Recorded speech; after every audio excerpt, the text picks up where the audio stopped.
Well, good morning, church. Selamat pagi gereja.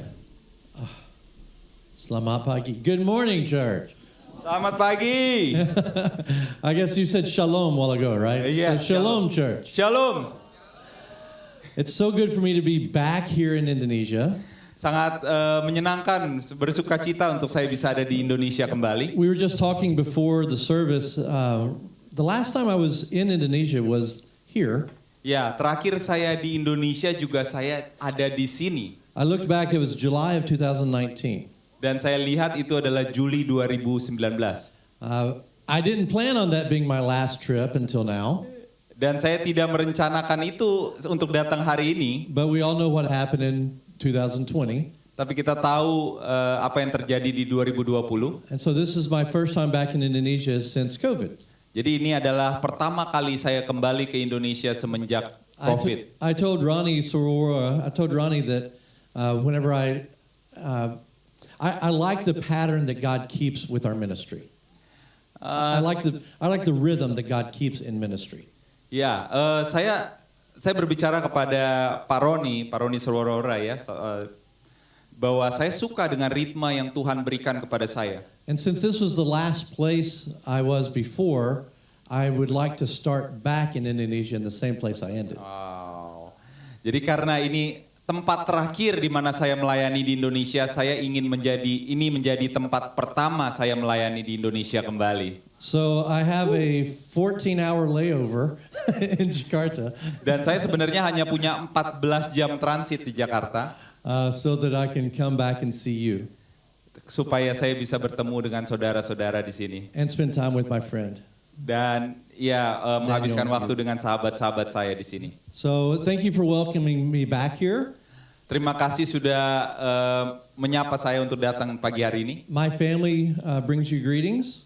Dan keluarga saya mengucapkan salam kepada saudara. I have a large family. Saya punya keluarga yang besar. But I am still yet alone in my large family.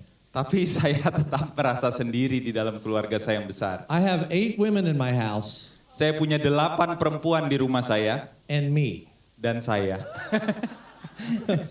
I have seven girls in the house. Saya punya 7 wanita di rumah saya. 1 wife. 1 istri. And then me. Dan saya. So we have a very busy household. Jadi rumah saya sangat-sangat sibuk. But they bring you greetings. Tapi mengucapkan salam kepada kita semua. I want to start. I want to sort of introduce where we're going to be today. Saya pengen sebentar saja mengintroduksi apa yang akan saya sampaikan pagi hari ini. And just for really quick, I want to thank the guys in the back. Dan secara cepat aja saya ingin berterima kasih kepada teman-teman yang di belakang. 2 minutes before we started, I said, "Hey, here are some slides if you want to build them." 2 menit sebelum ibadah mulai saya berkata, hey, ini slide-slide yang akan saya ingin sampaikan. The countdown was at 2 minutes and 41 seconds whenever I gave them some of these things to put up on the board. Dan ada countdown 2 menit 41 yang saya lihat pada waktu itu. So good job. Hey, good job. Good job. All right. So if you want a title for the day, today is going to be Worth It. How to practice radical faith in an unknown future. Kalau ada suatu judul yang harus saya berikan, judulnya adalah Worth It atau itu berharga. Jadi practical radical faith for the unknown future. Jadi suatu iman yang praktis yang harus kita miliki untuk masa depan yang tidak kita ketahui.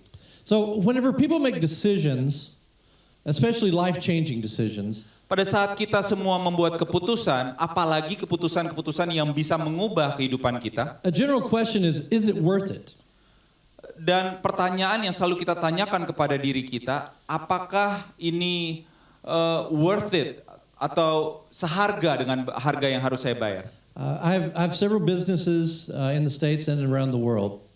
Saya juga membuka beberapa usaha di sekitar dunia dan juga di Amerika. And so I live in this constant world of cost benefit analysis. Jadi saya selalu menghitung laba rugi dari usaha-usaha itu. So it's easy for me to fall prey to let my mind go to the a thought process when I'm talking about evangelism and church planting as well. Jadi sangat mudah untuk otak saya itu terganggu dengan keuntungan atau kerugian padahal saya di dalam melayani di dalam suatu gereja. Like calculating how many dollars per salvation or how many dollars per church. Jadi saya mulai menghitung kadang-kadang berapa rupiah per jiwa yang dibaptiskan atau berapa rupiah dari setiap aktivitas yang kita lakukan. Do I want to do this because it costs this much and it may not produce that much? Apakah saya mau melakukan ini padahal cost-nya besar tapi hasilnya juga kemungkinan tidak besar. But in a kingdom concept we should never make that cost benefit analysis. Tapi di dalam kerajaan Allah seharusnya kita tidak memikirkan untung rugi. So I know I have to be careful of that.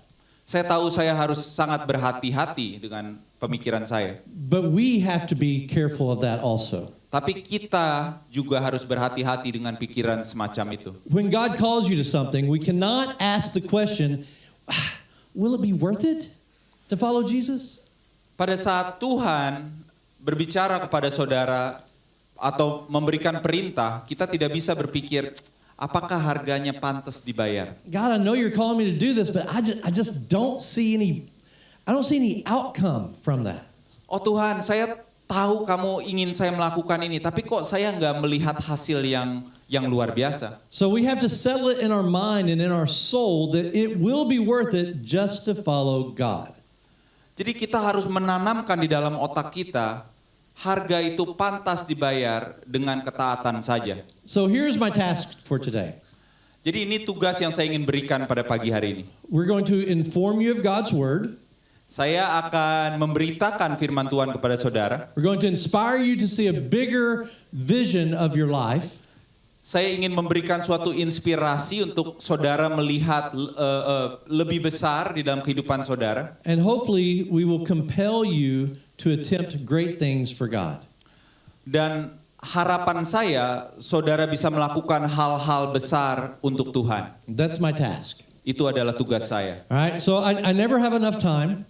Saya tidak pernah punya cukup waktu. If I had 3 hours, I would need 4. Kalau saudara memberikan saya 3 jam, saya kemungkinan If I have 45 minutes, I need an hour.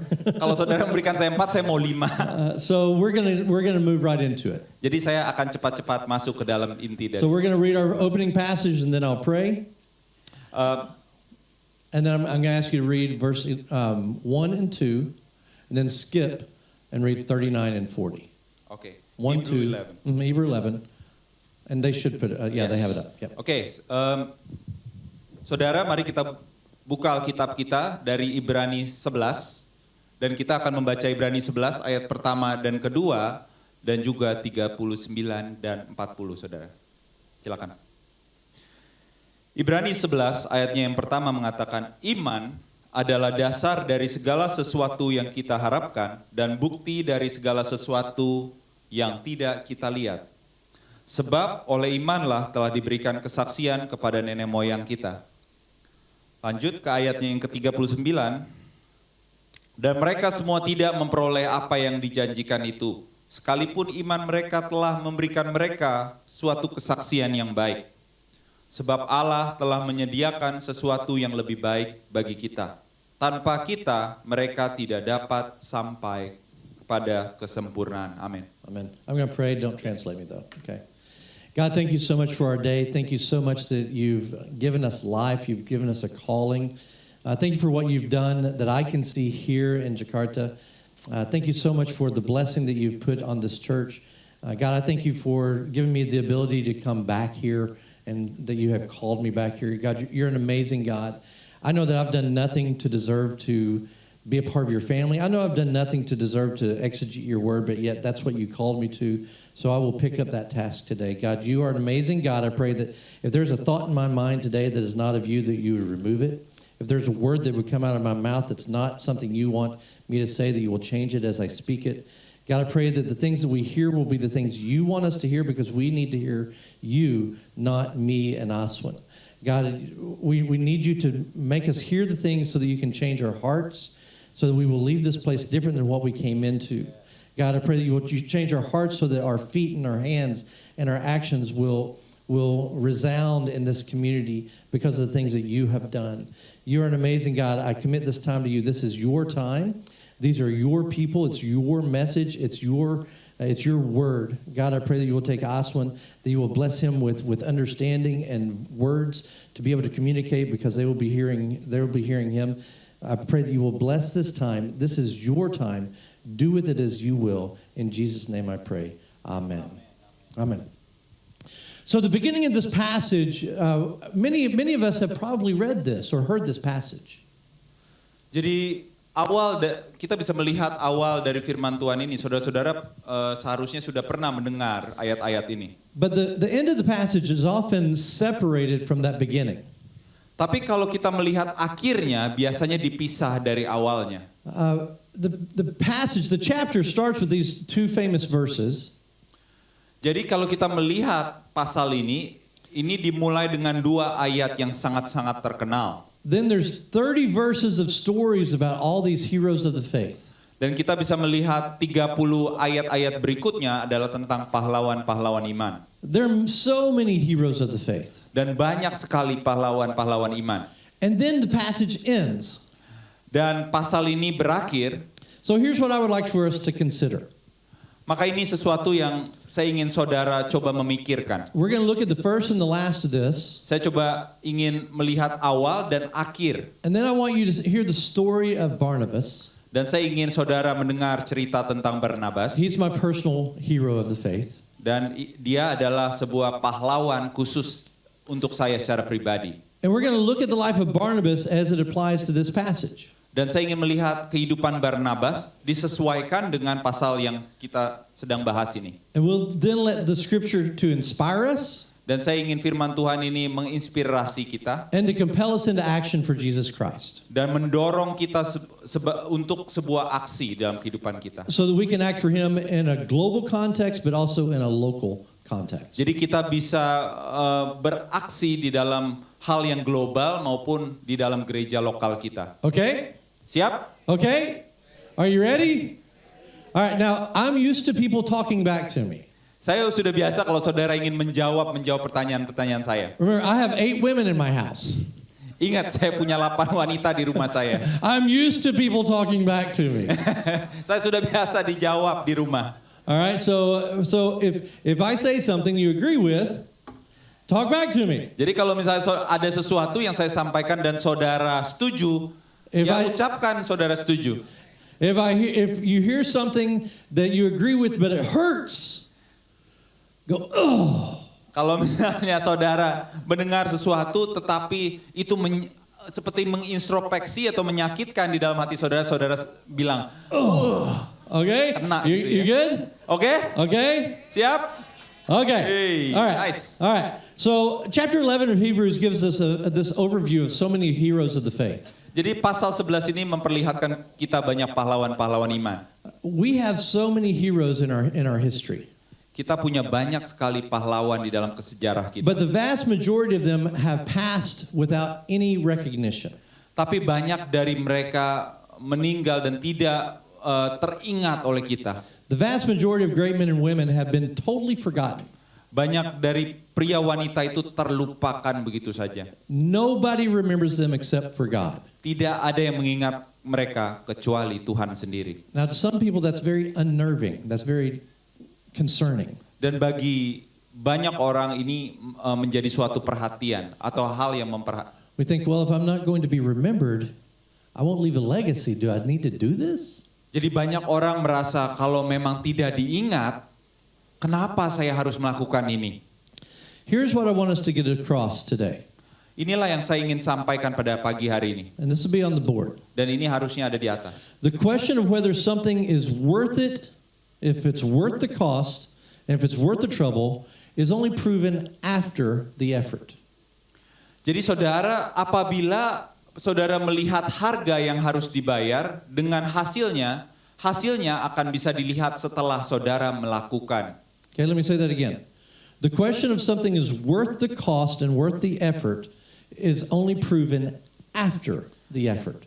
Ya saudara, pertanyaan tentang apakah ini seharga dengan harga yang harus saya bayar hanya bisa dijawab setelah kita melakukan hal-hal yang harus kita lakukan. I want you to be convicted today of something that most of us do.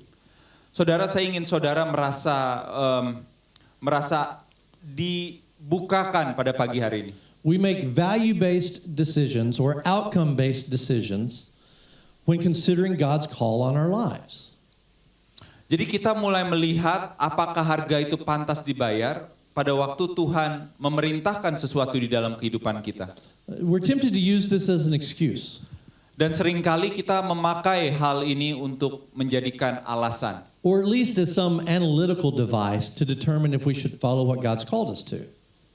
Jadi kemungkinan harus ada alat pendeteksi resiko untuk kita melihat panggilan Tuhan itu seharga nggak sih dengan yang harus saya bayar. Think about this. Coba pikirkan ini. We're tempted to look at God's greatness, Kita seringkali melihat kebesaran Tuhan, look at His glory, look at His call on our lives, lihat kemuliaan Tuhan dan melihat panggilan Tuhan di dalam hidup kita. and then we try to calculate to determine if I should respond to His call.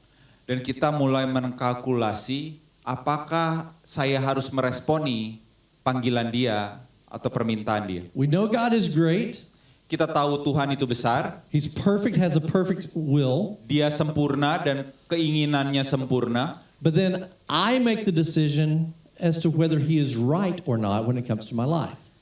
Tapi yang buat keputusan apakah Dia benar atau tidak adalah saya.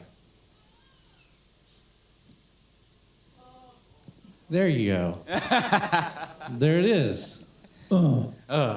It's a true statement.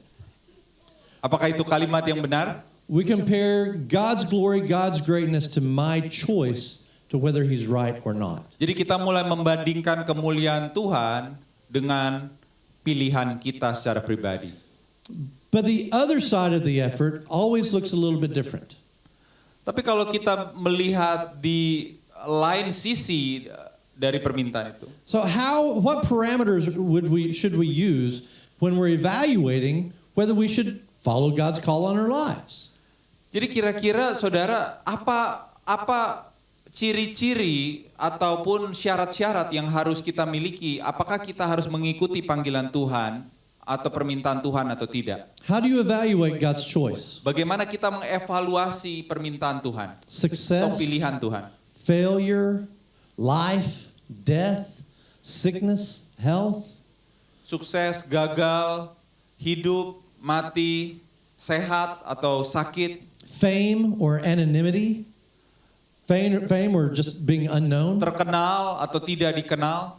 Are those some of the ways that we evaluate whether to follow God? Apakah itu syarat-syarat yang saudara miliki di dalam pikiran saudara pada saat melihat pilihan yang diberikan Tuhan? So here is my first question of encouragement.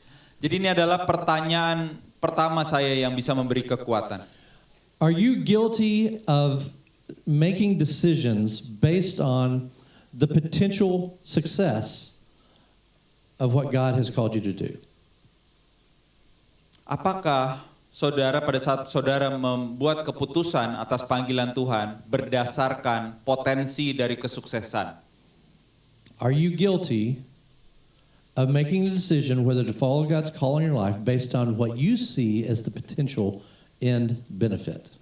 Apakah saudara merasakan rasa bersalah bahwa keputusan-keputusan yang saudara ambil itu berdasarkan tingkat kesuksesan atas hasil dari keputusan itu? That's a real question for you. Itu adalah pertanyaan yang saya ingin berikan I want kepada you to saudara. evaluate that within your own life. Saya ingin saudara mengevaluasi diri saudara. All right, now let's look at the passage. Mari kita lihat ayatnya. Just read verse 1, please, Aslan. Ayat pertama, iman adalah dasar dari segala sesuatu yang kita harapkan dan bukti dari segala sesuatu yang tidak kita lihat. All right, so here's the first point. Point number 1. Jadi ini poin pertama saya.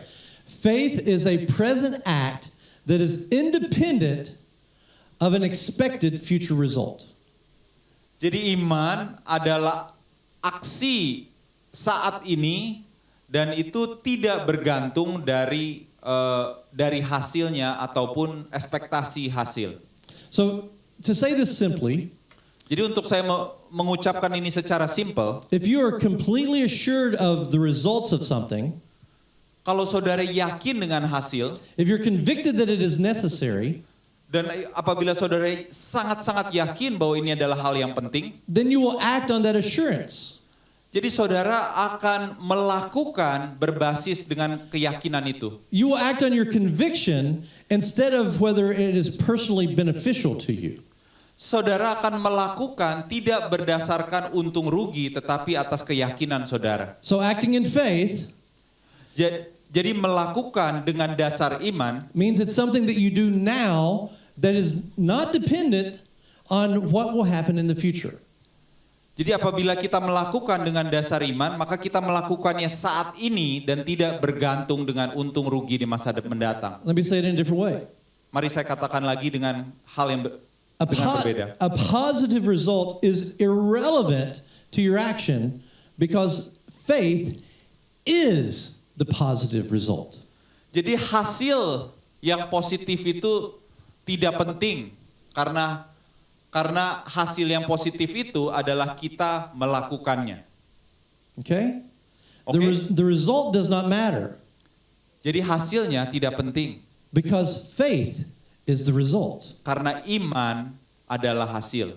Do you hear that? Faith Yeah. is what made you do it, and faith is the result of doing it.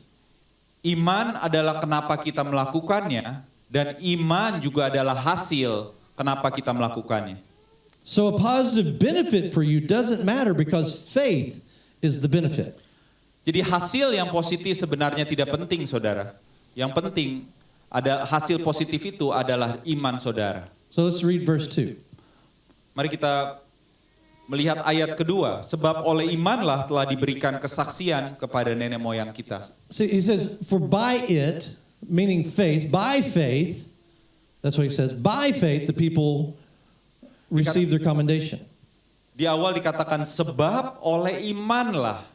So faith was the reason and the result. Jadi iman adalah alasan dan iman adalah hasil. Do you get that? Do you understand that? Okay? Faith is what made them act, Jadi iman adalah kenapa mereka melakukan, and faith was the consequence of their action. dan iman adalah konsekuensi pada saat mereka melakukan. Now it's interesting, it says, I don't know what word in Bahasa Indonesia it is, but where it says receive their commendation, that word commendation. What word? Diberikan kesaksian, saudara. Okay. Yes. That word commendation in Greek is the word marturio. Marturio. Di bahasa Greek itu marturio ya. In English, Berikan kesaksian. in English we get our word martyr from that word. Martir. Martyr. Oke, martir. Yeah. Ya, in our language martir. Martyr. Martir. Ya. Okay. So that's the word martyr. Itulah kata martir. So martyr means to die for something. Martir adalah mati untuk sesuatu. So look at what he's saying. Jadi coba kita lihat, saudara, apa yang diucapkan di sini. The blessing that they received was dying in their faith. That was the blessing. Say it again, sorry. The blessing that they received was dying in their faith. Jadi berkat yang mereka terima, pahlawan-pahlawan iman itu adalah mati untuk iman mereka. It's pretty heavy. Ini sesuatu yang berat, saudara. Okay? So the benefit of proclaiming your faith is just the action of the faith, even if you die without seeing any result. Jadi keuntungan yang saudara hasilkan pada waktu saudara memproklamasi iman saudara adalah hasil yang saudara miliki dengan ketaatan. A legacy was not the result. Jadi suatu legacy atau hal-hal yang bisa diturunkan bukan suatu hasil. A positive cost-benefit analysis was not the result. Jadi untung atau rugi itu bukan suatu hasil. The opportunity to reveal their faith, that was the result. Tapi kesempatan untuk mengungkapkan iman saudara itu adalah hasilnya. That was their compensation. Itu adalah bayaran yang Tuhan berikan. So as you think about compensation for your faith, Jadi saudara, pada saat saudara memikirkan bayaran untuk iman saudara, the compensation for acting in faith is faith. jadi The compensation for acting in faith bayaran untuk melakukan dengan dasar iman adalah iman itu sendiri. is faith. Ya, It's faith. it's faith. All right? So, point one. Point one. Jadi poin pertama, Faith is a present act independent of any expected result. iman adalah melakukan saat ini dan tidak bergantung dengan result masa depan. And now, point number two. Dan poin nomor 2, Yep. Faith is brought to completion by the faith of future believers. iman akan disempurnakan dengan iman dari orang-orang di masa mendatang. Okay, can you read verses 39 and 40? Saudara, ayat 39 dan 40 berkata begini, dan mereka semua tidak memperoleh apa yang dijanjikan itu, sekalipun iman mereka telah memberikan kepada mereka suatu kesaksian yang baik.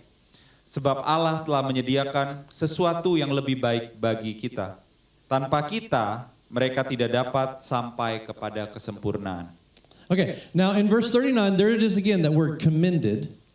Is it the same word in the passage? Okay, so there's that word again. So it says, all these people, though they were martyred for their faith, there it is.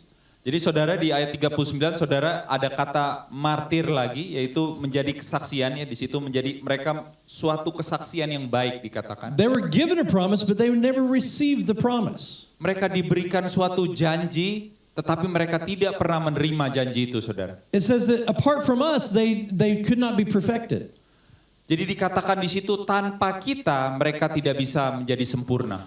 So they didn't receive a promise. Jadi mereka tidak mendapatkan janji itu. So why should we expect to receive the promise? Jadi kenapa kita harus berekspektasi kita mendapatkan janji itu? Put yourself in one of their positions. Coba taruh diri saudara di dalam sepatu pahlawan-pahlawan iman tersebut. Did Abraham expect to have a nation? Apakah Abraham menginginkan suatu negara? It was promised to him. Padahal itu dijanjikan oleh Tuhan kepadanya. One child. Satu anak. His promise was only fulfilled when a great nation was developed later. Janjinya hanya diberikan pada saat suatu negara dibangun akhirnya. All of the martyrs of the faith that we don't know. Dan semua martir-martir iman yang kita tidak ketahui, They may have died without ever seeing one convert. mereka banyak yang mati tidak mengetahui ada satupun orang bertobat. But generations later, we see many people come to Christ. Tapi generasi ke generasi kita bisa melihat banyak orang bertobat. Who's the first Christian that came to Indonesia? Siapa orang Kristen pertama yang datang ke Indonesia? I don't know. Gak ada yang tahu.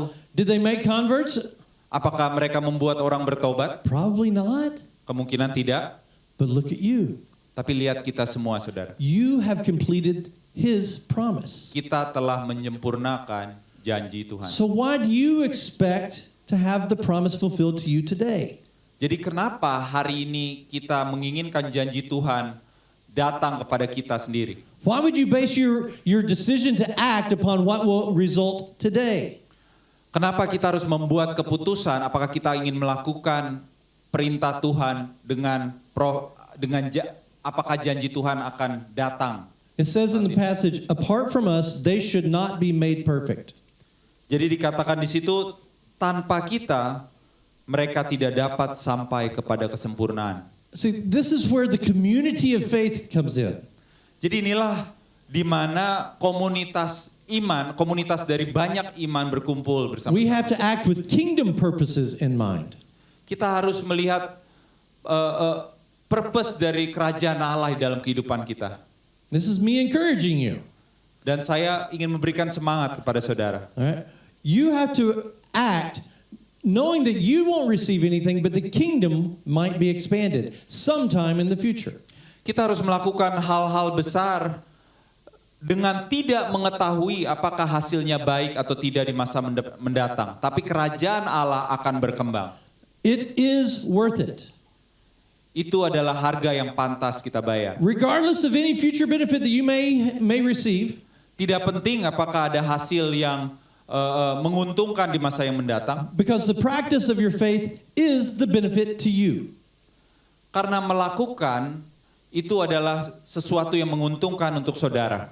Now, I want to go to my hero of the faith, Barnabas. Dan sekarang saya ingin melihat Barnabas, pahlawan iman pribadi saya. Now, I don't have time to go through Barnabas's whole life. Saya tidak punya waktu untuk melihat Barnabas, kehidupan Barnabas sepanjang kehidupannya. But I want you to be inspired by his passion, Tapi saya ingin saudara melihat hatinya, and I want you to be compelled into action by the choices that he made.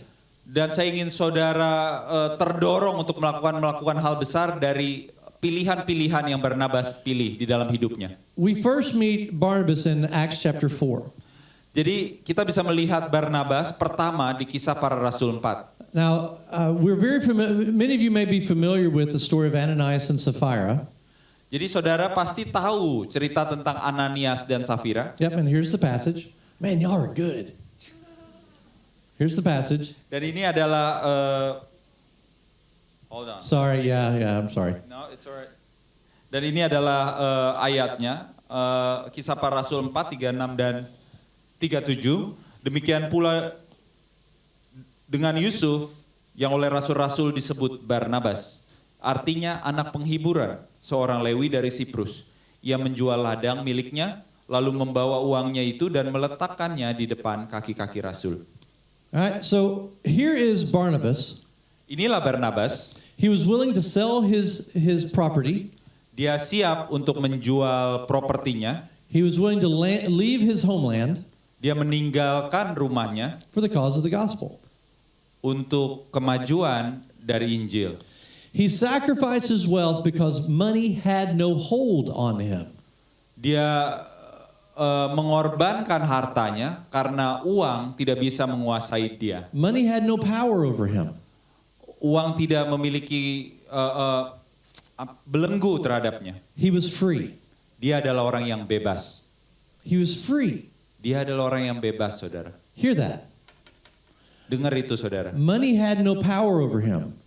Uang tidak memiliki kuasa atas dia. Therefore, he was free to use it as a tool for God's kingdom. Oleh karena itu dia secara bebas memakainya untuk kerajaan Allah. Many people think that money is bad. Banyak orang merasa uang itu adalah hal yang buruk. Money is good Uang adalah hal yang baik whenever it's used as a tool. kalau kita memakainya sebagai alat. Money will either use you or you will use it. Harta akan memakai saudara atau saudara akan memakai harta. A tool is a very good thing. Alat adalah sesuatu yang baik. If you're trying to plow a field, you want a tool to plow that field. Kalau kita ingin menggemburkan tanah, kita membutuhkan alat. But it's bad when the tool uses you. Tapi sangat buruk apabila alat itu sudah mulai memakai saudara. Do you get used by the money or are you able to use money? Apakah harta menguasai saudara? Apakah saudara bisa menguasai harta itu? The secret is where the power is. Jadi rahasianya adalah kuasanya ada di mana. Money had no power over Barnabas. Dan harta itu tidak memiliki kuasa atas Barnabas. So he was free to use it as a tool. Jadi dia menjadi bebas untuk memakainya sebagai alat. How is he able to do this? Bagaimana cara dia bisa sampai di sini? Because he trusted God, not money. Karena dia percaya kepada Tuhan, bukan uangnya. He knew that God could control his retirement instead of money providing for his retirement. Dia yakin bahwa Tuhan Tuhan bertanggung jawab atas pensiunnya dan dia tahu bahwa uang tidak menjadi suatu keamanan untuk pensiunnya. He was laying up treasures in heaven, not treasures on earth. Dia sedang membangun harta karun di surga, bukan harta karun di dunia. Now, later we go into Acts chapter 9. Dan kita berlanjut kepada Kisah Para Rasul 9. And here he adopts Saul. Di situ dia mengadopsi Saul. Everybody hated Saul. Dan semua orang benci kepada Saulus. They were scared of Saul. Mereka takut kepada Saulus. He was murdering Christians. Dia membunuh orang-orang Kristen. He was bad. Dia jahat. Nobody was going to associate with Saul. Dan semua orang tidak mau mengasosiasikan diri mereka kepada Saulus. But Barnabas went to Saul. Tapi Barnabas datang kepada Saulus. He risked his reputation. Dia meresikokan reputasinya. So he sacrificed his money. Jadi dia mengorbankan hartanya. Now he sacrificed his reputation. Dan sekarang dia mengorbankan reputasinya. How? Bagaimana saudara? Because his reputation had no power over him. Karena reputasi itu pun tidak menguasai dia. Does your reputation have power over you? Apakah reputasi saudara memiliki kuasa atas saudara? See, he was free. Jadi dia adalah orang yang bebas. He was free of the power of his reputation. Jadi dia bebas dari kuasa-kuasa reputasi itu. So he was able to use that as a tool. Jadi dia bisa memakai reputasi itu menjadi sebuah alat. Are you held by your reputation? Apakah kita ditarik-tarik oleh reputasi kita? Do you fail to act because what people think about you? Apakah seringkali kita tidak melakukan hal-hal yang Tuhan inginkan karena malu, karena reputasi kita? I ask you to become free. Saya ingin saudara menjadi bebas. We move forward Mari kita maju to chapter 13 of Acts. ke Kisah Para Rasul 13. Here he has been in Antioch for a while.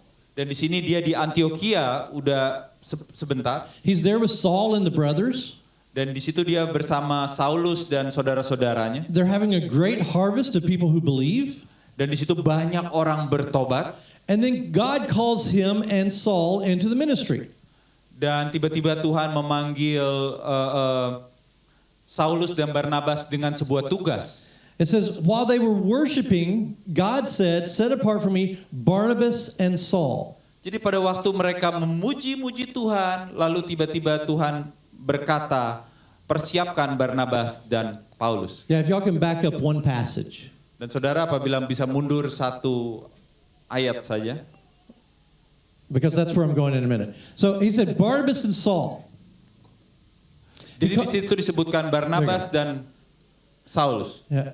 Okay, well, just skip it. All right, so he called out Barnabas and Saul. Now, in the Greek, it's important whose name comes first. Jadi kalau di Greek itu penting dengan nama siapa yang ada di depan, dan di situ disebutkan Barnabas dan Saulus. The person that's listed first is the most important person. Jadi orang yang disebutkan pertama adalah orang yang paling penting. So God said, separate Barnabas and Saul. Jadi saudara, Tuhan mengatakan pisahkan Barnabas dan Paulus atau Saulus. He continues using that order for several chapters. Dan di situ kalau kita lihat ayat-ayat firman Tuhan, terus nama Barnabas itu selalu ada di depan sebelum nama Paulus. So it's always Barnabas and Saul, Barnabas and Saul, Barnabas and Saul. Di beberapa pasal ke depan selalu seperti itu, Barnabas dan Paulus seperti itu. And then late in chapter 13 he then says Paul and Barnabas. Tapi kalau kita lihat di Kisah Para Rasul 13 mulai berubah. Paulus ada di depan dan Barnabas ada di belakang. Paulus dan Barnabas. And then after that, every time Luke says Paul and Barnabas. Dan semenjak itu Lukas sang penulis selalu menyebutkan Paulus dan Barnabas. That means that Barnabas trained Paul. Jadi kita bisa melihat bahwa Barnabas melatih Paulus. He picked him up from nothing. Dan dia mengangkat dari Paulus bukan siapa-siapa. He risked his reputation on Paul. Dia meresikokan reputasi dia. And then Paul was better than Barnabas. Dan pada saatnya Paulus menjadi lebih baik daripada Barnabas. And instead of knocking Saul down, dan daripada dipukul Paulus supaya turun ke bawah, he moved out of the way so that Paul could be better than him. Barnabas mulai menyingkir supaya Paulus semakin besar. So he sacrificed his legacy. Jadi dia mengorbankan legasinya ya. Because it had no power over him. Karena legacy, nama baik itu tidak memiliki kuasa atasnya. He was free. Dia adalah orang yang bebas. He had no pride. Dia tidak memiliki harga diri. It had no power over him. Tidak memiliki kuasa atasnya. So he was free. Jadi dia adalah orang yang bebas, saudara. Are you captured by your pride? Apakah saat ini kita sedang digembok oleh rasa takut atau harga diri kita. Maybe someone's doing a better job, but your pride won't allow you to let them go ahead of you. Mungkin seseorang melakukan hal-hal yang lebih baik dari kita dan kita merasa harga diri kita terinjak. Barnabas was able to sacrifice his power, Barnabas mengorbankan kuasanya, his position, posisinya, his pride, harga dirinya, because it had no power over him. He was free. karena itu tidak memiliki kuasa atasnya. Dia adalah orang yang bebas. So we move forward to Acts chapter 15. Mari kita melihat kisah para rasul 15, saudara. Barnabas and Paul, they've now come back from their missionary journey. Barnabas dan Paulus baru saja kembali dari perjalanan misinya. And they're about to go out on another missionary journey. Dan mereka bersiap-siap untuk perjalanan misi berikutnya. And this passage says that there arose a sharp disagreement between the two of them. Dan kita bisa melihat ada ketidaksepahaman antara mereka berdua. See, Barnabas had invested in Paul. Jadi Barnabas sudah berinvestasi begitu banyak kepada Paulus. He'd also invested in a guy named John Mark. Dan mereka juga berinvestasi banyak kepada orang yang bernama Yohanes, But on the first Markus. missionary trip, Mark left them. Tapi di misi yang pertama, Markus tiba-tiba pergi atau lari dari perjalanan misi itu. So now on this trip, Barnabas says, "Hey, let's take John Mark." Jadi di saat yang ini Barnabas kembali mengatakan, "Hey, dulu dia memang pergi, tapi mari kita panggil kembali." Paul said, "No, I'm going to take Silas. Tapi Paulus mengatakan, "Oh enggak, saya mau ambil Silas saja. I don't want to take Mark. He was a baby." Saya tidak mau mengambil Markus. Mungkin dia adalah He ran home to mommy. Dia adalah seorang baby ya. Jadi manja gitu. Mungkin nangis seperti itu. I don't want him on this trip. Saya nggak mau dia di trip ini. And instead of fighting, Dan daripada berantem, Barnabas said, "It's okay. It's okay. It's okay. It's okay. I'll take John Mark." daripada berantem, Barnabas mengatakan, "Ya udah, kalau gitu saya saja yang ambil Markus." You Yohanes take dan Markus. you take Silas. Kamu ambil aja Silas. I'll invest in Mark. Saya mau berinvestasi kepada Markus. Barnabas sacrificed his time Barnabas mengorbankan waktunya, saudara. because his time had no power over him. Karena waktu itu tidak berkuasa atas Barnabas. He was free. Dia adalah orang yang bebas. He could use his time. Dia bisa memakai waktunya What about you? sesuai keinginan dia. Saudara, bagaimana dengan saudara? Does your time use you, Apakah waktu memakai saudara? or do you use your time? Apakah saudara yang memakai waktu itu? Who is in control of whom? Siapa yang mengontrol siapa? He was free. Dia adalah orang yang bebas. He was free to invest in people. Dia secara bebas bisa menginvestasikan waktunya kepada orang lain. He invested years in Paul, Dia berinvestasi bertahun-tahun kepada Paulus. and he let him go. Dan dia biarkan Paulus pergi. We never see Barnabas and Paul together again. Dan kita tidak pernah melihat Barnabas dan Paulus bersama-sama setelah itu. Barnabas doesn't get praised because of what Paul did. Dan Barnabas tidak pernah dipuji dengan apa yang kehebatan yang sudah Paulus lakukan. He never says, "Well, if it wasn't for me, Paul wouldn't have been able to do any of that." Dan Barnabas tidak pernah berkata, kalau bukan karena saya, Paulus tidak bisa sehebat itu. He was able to give his time. Dia bisa memberikan waktunya kepada Paulus. And now he gives years again to develop Mark. Dan sekarang dia menghabiskan waktu-waktunya untuk membangun Markus. So here's the point. Jadi ini poin saya, saudara. Does anybody know what happened to Barnabas later in life? Saudara ada yang tahu apa yang terjadi dengan Barnabas di akhir hidupnya? No. Tidak, saudara. I don't know. Saya sendiri nggak tahu. He's never mentioned. Dia tidak pernah disebut lagi. He's gone. Hilang. Nothing is told about him. Tidak ada yang pernah dikatakan tentang dia lagi. They don't sing songs about him. Dia tidak pernah dinyanyikan. Nothing is named for him. Tidak ada yang pernah dinamakan atas dia. He's not Saint Barnabas. Dia tidak pernah ada Santo Barnabas. He's gone. Hilang begitu saja. But here's what we do know. Tapi ini yang kita tahu, saudara. Without Barnabas, Tanpa Barnabas, there is no Paul. tidak ada Paulus. Without Barnabas, Tanpa Barnabas, there is no Mark. tidak ada Markus. Without Barnabas, Tanpa Barnabas, there is no New Testament. tidak ada perjanjian baru. Because without Paul and without Mark, you lose all the epistles and you lose the Gospels.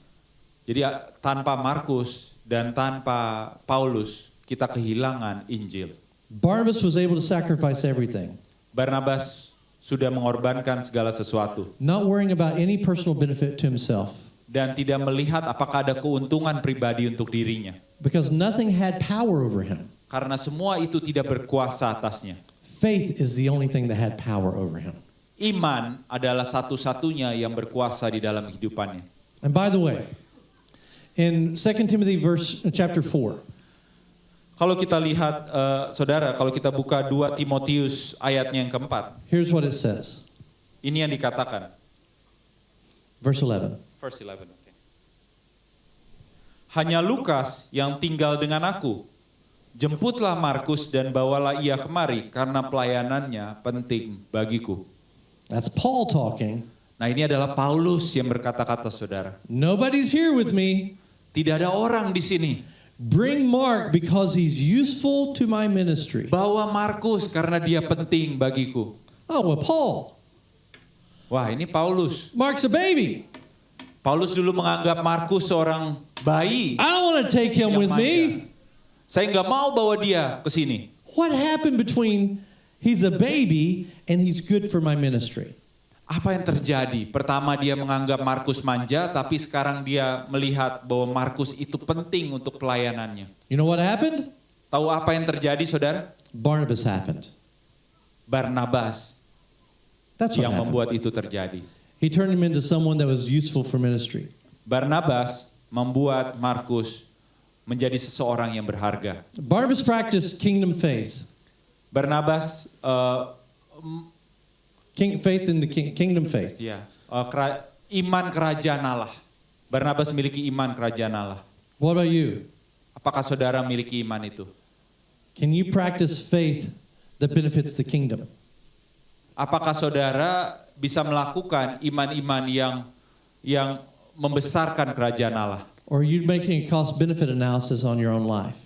Apa selalu kita berpikir tentang untung rugi di dalam kehidupan kita? In the passage it says that none of those heroes of the faith were given the promise. Di sini kita bisa melihat, saudara, bahwa tidak ada yang menerima janji Tuhan itu. Because the promise would come through generations later. Karena janji Tuhan datang di generasi-generasi berikutnya. They weren't looking at what would happen during their own life. Mereka tidak melihat apa yang akan terjadi di dalam kehidupannya. They were looking hundreds, thousands of years into the future. Mereka melihat ribuan tahun ke depan. What about you? Bagaimana dengan kita, saudara? Is your time frame today? Apakah time frame atau waktu yang kita lihat hanya hari ini? Is it this year? Apakah hanya tahun ini? 30 years? 30 tahun? 50 years? 50 tahun? Or is it eternity? Apakah selamanya, saudara? That's kingdom perspective. Itu adalah perspektif kerajaan Allah. You may be saying, but Hoyt, Dr. Hoyt, my life is complicated. Tapi saudara mungkin berpikir bahwa, Hoyt, kamu tidak mengerti kehidupan saya yang sulit. I'm busy. Saya sibuk. My life is complicated. Hidup saya begitu sulit. I have so many responsibilities. Ruwet. Saya punya banyak tanggung jawab di dalam kehidupan saya. I get it. I understand. Saya ngerti. Saya secara pribadi sangat-sangat mengerti, saudara. I understand that you can't go from where you are today to where Barnabas is in one day. Saya mengerti bahwa saudara tidak bisa merubah kehidupan saudara hari ini dengan kehidupan Barnabas dalam satu hari. But here's my request. Tapi ini adalah permintaan saya. Can you make one step? Apakah saudara bisa membuat langkah pertama? Can you take that first step of faith? Apakah saudara bisa mengambil langkah pertama iman? Consider real faith. Consider true faith. Berpikirlah tentang iman yang benar.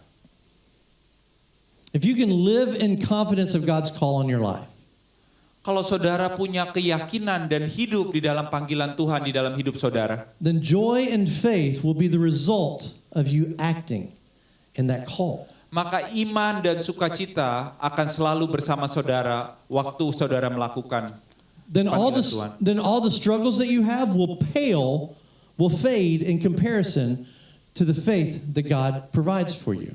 Maka kesulitan-kesulitan yang saudara miliki akan mulai perlahan-lahan hilang dan tidak terasa karena iman saudara. Why did Jesus suffer?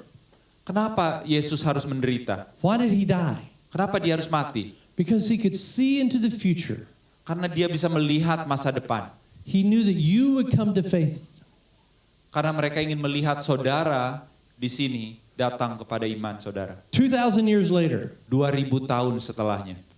he died on the cross. Dia mati di atas kayu salib. He was buried. Dia dikubur. He was resurrected. Dia bangkit.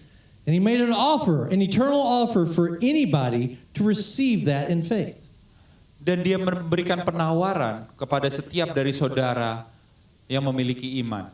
The Bible says, for the glory placed before him, he was able to sacrifice himself to the cross. Di Alkitab dikatakan karena kemuliaannya, dia bisa berkorban untuk memberi penawaran kepada saudara. You are that glory. Saudara adalah kemuliaan-kemuliaan Tuhan itu. As Jesus did. Seperti yang Yesus lakukan. Can you look at future people as your glory? Seperti yang Yesus lakukan, apakah kita bisa melihat di masa-masa mendatang bahwa kemuliaan kita ada di masa mendatang? It's an eternal benefit. Ada suatu keuntungan di masa yang sangat-sangat jauh mendatang. What greater value could be placed on your life? Apakah ada nilai lebih yang bisa ditaruh di kehidupan saudara? Everything you might be struggling for here today will all die.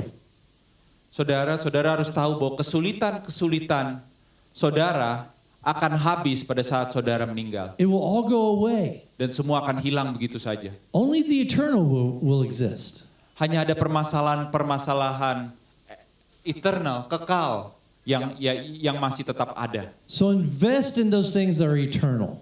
Jadi berinvestasilah kepada hal-hal yang kekal itu. Not the things that pass away. Bukan hal-hal yang akan hilang begitu saja. And allow your faith to be the result of your faith. Dan biarkan iman menjadi hasil dari iman saudara. Then you will be inspired to follow God's call.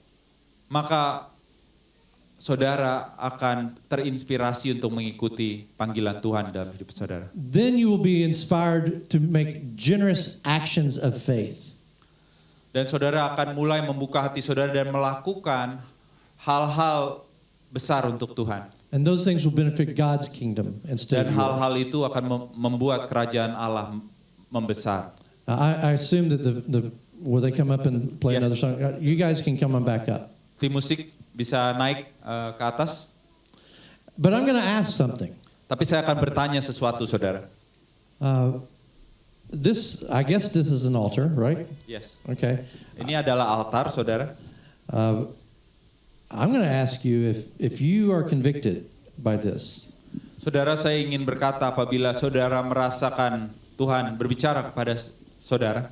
If you want to act in freedom, Dan apabila saudara ingin mendambakan kebebasan itu dalam kehidupan saudara. maybe you need to give over those things that have power over you.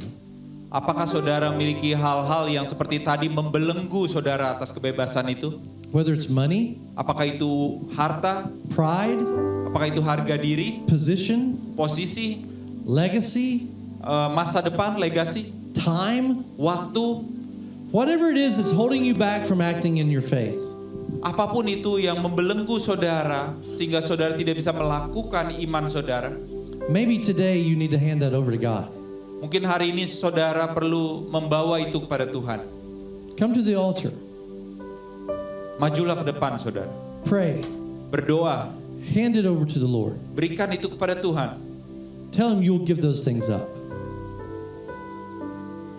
Katakan bahwa saudara ingin melepaskan itu semua kepada Tuhan. Maybe you don't know Jesus. Mungkin saudara belum mengenal Yesus. Maybe all those things we just talked about, maybe those things have kept you from a relationship with Jesus. Mungkin Mungkin banyak hal-hal yang tadi kita ucapkan membuat saudara belum bisa mengenal Yesus. You haven't surrendered your life to Jesus Saudara belum melepaskan hidup saudara kepada Yesus. because you're held captive by the world, Karena kita terus ditangkap oleh dunia.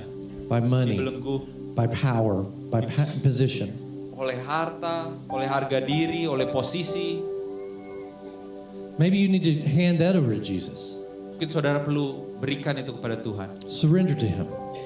Serahkan, surrender kepada Tuhan. Make Him the Lord of your life. Jadikan dia sebagai Tuhan di dalam hidup saudara. Move the world out of the way. Pinggirkan dunia ke samping saudara. Come to Jesus. Dan datanglah kepada Tuhan. Take yourself out of darkness Ambil hidup saudara dari kegelapan itu. and allow yourself to come to light. Dan biarlah saudara datang kepada terang. Sin should not have power over you. Dosa seharusnya tidak berkuasa dalam kehidupan saudara. In Jesus, you are free. Di dalam Yesus saudara bebas. He who has the Son is free indeed. Dan saudara yang memiliki anak, saudara adalah bebas. So as we stand here in just a moment, Maka pada waktu kita berdiri bersama-sama saudara. whenever you stand, don't wait. Come to this altar. Pada saat saudara merasakan panggilan Tuhan, datanglah ke depan dan berdoa bersama-sama.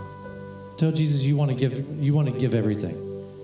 Dan katakan kepada Tuhan, aku ingin memberikan segalanya Tuhan.